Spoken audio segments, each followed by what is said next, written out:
Assalamu alaikum. Welcome to my YouTube channel. Today our topic is method of knowing. जब हम method of knowing की बात करते हैं तो इसका मतलब है कि जहाँ से हम information लेते हैं like they should be done, they should not be done, do like this, don't do like this.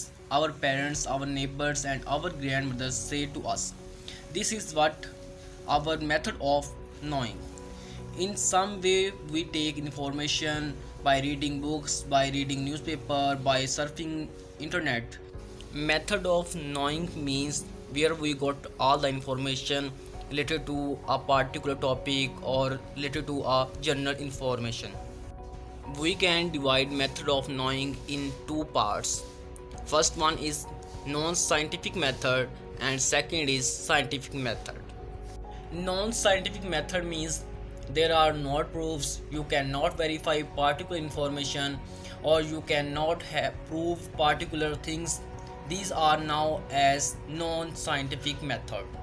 You are not going with any goal, with any aim. You are not hiring any qualified people to find your particular information. Simple हम ये कह सकते हैं कि जो non scientific method होता है ना, वहाँ पे हमें किसी भी क्वालिफाई बंदे की ज़रूरत नहीं होती, ठीक है। जैसे कि साइंटिफिक मेथड की बात कर ले तो वहाँ क्वालिफाई बंदा चाहिए, वो क्वालिफिकेशन उसकी अच्छी होनी चाहिए, फिर वो साइंटिफिक मेथड के ज़रिए प्रूव कर सकता है। लेकिन नॉन साइंटिफिक के अंदर किसी क्वालिफाई बंदे की ज़रूरत नहीं होती। We can divide non scientific method into 3 parts: method of tenacity, method of appeal to authority and method of intuition. Now we will discuss method of tenacity. This method is also known as untested opinion. This method people believe a particular belief, statement, proposition to be true because of age-old belief, myth, concept and verbal input from people in reference group. ये तरीके गैर जांच शुदा राय के तौर पर भी जाना जाता है। इस तरीके में लोग किसी ख़ास अक़ीदे या बयान को जानते हैं। पुराने अक़ीदे, अफसाने, तस्वुरात ज़बानी इनपुट की वजह से सच हैं, अपने रेफरेंस के लोगों की वजह से ये सच समझते हैं। जैसे कि हम बात कर लेते हैं नेबर्स की, अपने ग्रैंडफादर्स की, पेरेंट्स की, वो जो हमें बात बताते हैं हम उसे मान लेते हैं, हम उसे कोई सर्च नहीं करते ये सच है कि नहीं, वो जो बात कहते हैं मान लेते हैं। जैसे कि अगर कहें कि काली बिल्ली अगर रास्ता काट ले तो कुछ बुरा होने वाला है, हमें कुछ देर वहाँ रुकना चाहिए, तो ये भी कह सकते हैं कि ये गलत कॉन्सेप्ट है। This is old belief math.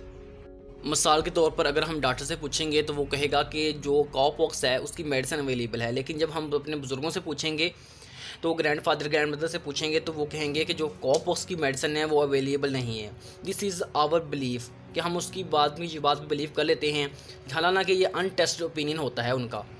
Like don't cut nail at night, अगर रात को नेल काटेंगे तो कोई नुकसान होगा, अगर कौवा बोलेगा तो मेहमान आएगा। तो ये सब जो हैं अनटेस्टेड ओपिनियन होते हैं, जो हमें ग्रैंडफादर ग्रैंडमदर की तरफ से मिले होते हैं, वो जो बातें बताते हैं उस पर अमल कर लेते हैं। ये सब होते हैं method of tenacity. Next point है method of appeal to authority. This method of knowing is found in appeal to authority. In this method person try to find our authority as a support for holding of this religion belief which is because of method of tenacity. जानने का ये तरीका अख्तियार की appeal में पाया जाता है। इसमें तरीक़ाकार शख्स की हमायत के तौर पर अथॉरिटी की तलाश करने की कोशिश करता है, इसकी असल अकीदे को बरकरार रखता है जो तरीक़ाकार की वजह से है। To prove that believe we are holding one authority which give us certain support. It does not give us any proof but we are going with certain authority to support our belief.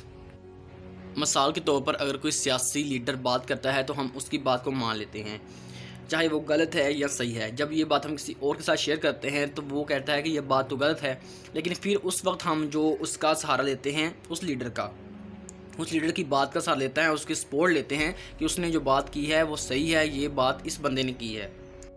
Authority में motivational speaker, political leader, religious leader, teacher और spiritual leader वगैरह आ सकते हैं, और इसके साथ साथ कोई भी बुक भी आ सकती है कि बाज़ हम कोई बात करते हैं तो हम जब रेफरेंस देते हैं तो उस बुक का देते हैं कि हमने इस बुक से पढ़ा था, तो बुक भी इसके अंदर आ जाती है।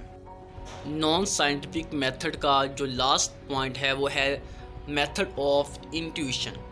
This method called priori method and also called as method of self evidence truth. This method hold that people believe proposition if they are obvious and self evident. इसे वजद का तरीका कहते हैं। इस तरीका को तरजीही तरीका कहा जाता है और इसे खुद वाज़िया सच का तरीका भी कहा जाता है। ये तरीका लोगों को यकीन रखते हैं। For example, students believe that out of 10 questions, this 6th question will definitely come in the exam. That is now as method of intuition. They are obvious and self-evident. If a person feel that this thing is right according to them and if it will be approved later on right, now as method of intuition, sometime it will be right and sometime it will be wrong. Non-scientific method, there is no objective, there is no proof, qualified people are not there. People believe that things are right according to their sixth sense. जो लोग हैं वो अपनी six sense का इस्तेमाल करते हैं। जैसा कि पहले पीछे एग्जांपल दी कि स्टूडेंट कह रहे हैं कि 10 क्वेश्चन हैं, उनमें से अगर 6 ये वाले आ जाएंगे पेपर के अंदर, ठीक है, वो उनका सिक्स सेंस होती है कि उन्हें लगता है कि शायद ये आ जाएंगे, ठीक है। ये 100% श्योर नहीं होता कि आएंगे कि नहीं आएंगे, लेकिन उनकी सिक्स सेंस बता रही होती है। बाज़ का आ भी ऐसा हो जाता है, बाज़ का नहीं भी होता। यहाँ हमारा non scientific method of knowing जो है वो कम्प्लीट हो जाता है, ठीक है। और जो साइंटिफिक मेथड ऑफ नोइंग है वो हम नेक्स्ट वीडियो के अंदर डिस्कस करेंगे। Thank you for watching. अल्लाह हाफिज़।